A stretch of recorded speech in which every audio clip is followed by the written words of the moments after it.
বৃহস্পতিবার পবিত্র রাতে কেউ যদি এই দোয়াটি 100 বার পরে কোনো দিন পৃথিবীর কোনো মানুষের কাছে তার হাত পাততে হবে না। পৃথিবীর সব কিছু তার পায়ের নিচে আল্লাহ হাজির করে দিবেন।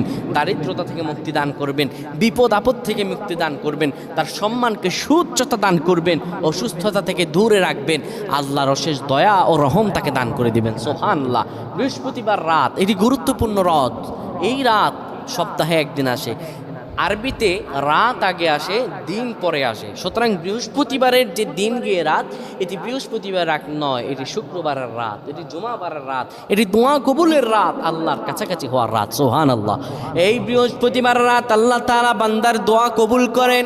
কেউ যদি বৃহস্পতিবার রাতে ঈশা নামাজের পরে পবিত্র হয়ে ইয়া হাইয়ু ইয়া হাইয়ু ইয়া হাইয়ু ইয়া রফিয়ু ইয়া রফিয়ু ইয়া রফিয়ু এই দোয়াগুলো পড়তে পারে 100 বার, আল্লাহ রাব্বুল আলামিন